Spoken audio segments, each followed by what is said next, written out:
Halo, selamat sore. Eh, Kenalkan, nama saya Hanif dari Universitas Cyber Asia. Hari ini saya akan sedikit mempresentasikan analisis kritis mengenai tinjauan komprehensif manajemen risiko kontemporer.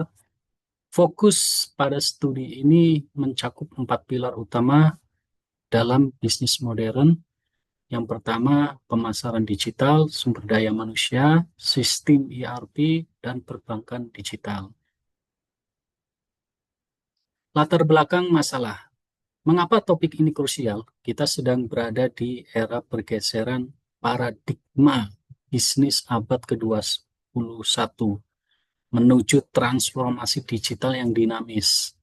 Hal ini melahirkan dimensi risiko yang baru, mulai dari ancaman privasi, data di pemasaran digital, tantangan adaptasi kerja hybrid pasca pandemi, hingga kompleksitas keamanan cyber pada perbankan digital yang membutuhkan integrasi data real-time melalui sistem ERP. Rumusan masalah dan tujuan. Penelitian ini berangkat dari satu pertanyaan besar, yaitu seberapa efektif mitigasi risiko di sektor digital dan operasional saat ini. Untuk menjawabnya ada 4 tujuan utama. Pertama, mengkaji persepsi risiko konsumen. Yang kedua, menganalisis peran ganda SDM dalam risiko. Yang ketiga, mengoptimalisasi penggunaan ERP untuk manajemen keuangan. Dan yang keempat, merumuskan mitigasi risiko spesifik pada bank digital.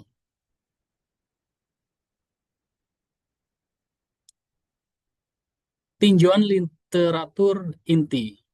Landasan teori dalam penelitian ini didukung oleh beberapa studi kunci, yaitu satu oleh Hayati dan Jailani di tahun 2021 mengenai adopsi teknologi dan risiko.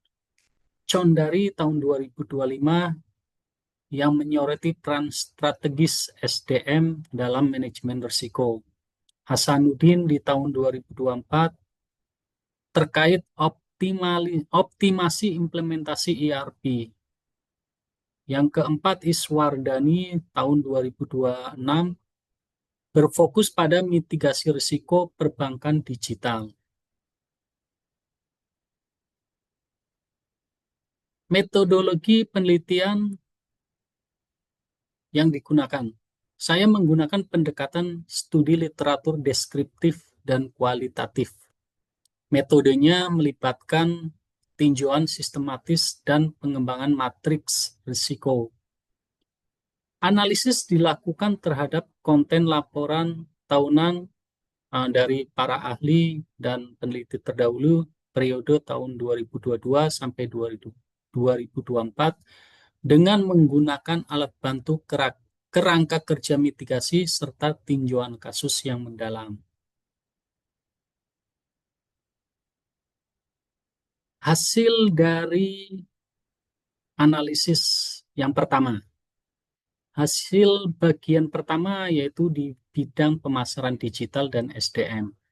Pada sektor pemasaran digital, para peneliti mengidentifikasi 8 dimensi risiko dan 4 kuadran keterlibatan konsumen, di mana strategi mitigasi yang tepat dapat menjadikan platform digital sebagai alternatif utama yang aman. Sementara di sisi SDM, ditemukan peran ganda karyawan sebagai sumber risiko, potensi fraud, sekaligus pengelola risiko. Setidaknya ada 6 risiko utama SDM yang mencakup aspek data dan kepatuhan. Hasil untuk bagian kedua yaitu di sektor ERP dan perbankan digital. Terkait sistem ERP, kunci suksesnya terletak pada perencanaan matang untuk mencapai akurasi data dan kepatuhan regulasi secara real time. Di sektor perbankan, di sektor perbankan digital, studi kasus pada Bank Neo menunjukkan transisi menuju kerangka kerja proaktif.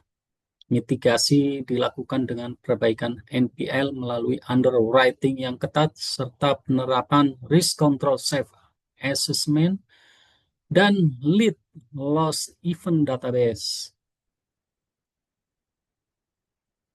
Pembahasannya, poin penting dalam pembahasan ini adalah sinergi antara sistem ERP dan kompetensi manusia atau SDM-nya.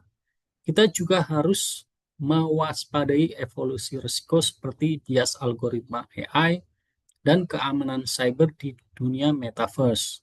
Yang terpenting, budaya risiko harus dibangun mulai dari level operasional hingga strategis. Meskipun penelitian ini masih memiliki keterbatasan pada perlunya validasi data real perusahaan secara empiris. Sebagai ringkasan, pertama, manajemen risiko digital yang baik akan memaksimalkan keuntungan organisasi. Yang kedua, SDM harus bertransformasi menjadi mitra strategis bisnis. Yang ketiga, ERP adalah bentuk transformasi strategis keuangan. Yang terakhir, perbankan digital mutlak membutuhkan kontrol teknologi yang ketat dan disiplin. Rekomendasinya, menyongsong masa depan, saya merekomendasikan pengembangan framework risiko khusus untuk Metaverse dan Web3, mitigasi bias algoritma dalam keputusan kredit berbasis AI, serta penguatan keamanan cyber pada open banking dan cloud ERP. Komunikasi krisis secara real time di media sosial juga menjadi krusial. Demikian, terima kasih. Sampai jumpa kembali.